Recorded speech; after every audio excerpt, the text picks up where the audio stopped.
Mag-iisip nga pala ako kung ano magandang bilhin kay jowa. Bulaklak ba? Kaso sabi nila mahal daw yan ngayon, doble na daw, minsan triple pa yung presyo. O chocolate, kaso baka magkaroon siya ng diabetic, diabetes pala. Ayun, inumaga na ako kakaisip kung ano nga bang bibiling ko sa kanya.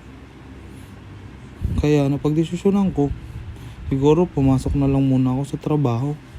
Mamaya ko na lang siguro isipin kung anong ireregalo ko sa kanya. Ayan, traffic na, kaaga-aga. Tapos ganito matatanggap mong chat.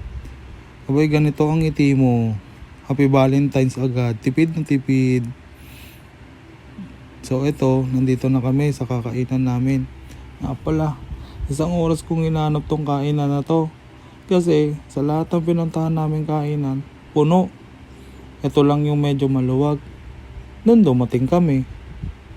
Pero nung tumagal, sobrang dami na din. Tapos ito, tamang antay lang ng order. Gutom na kami parehas niyan. Anong oras na yan?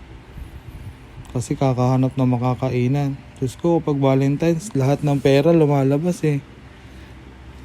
Pero bukas, tuyo na ulit. Yan, tamang video lang habang nag-aantay ng pagkain.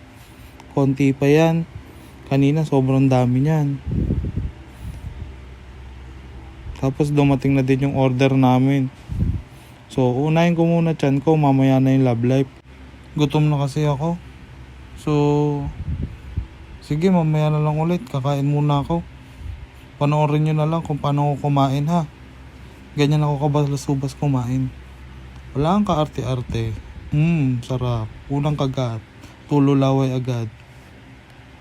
Ubos na. Happy Valentine's Day!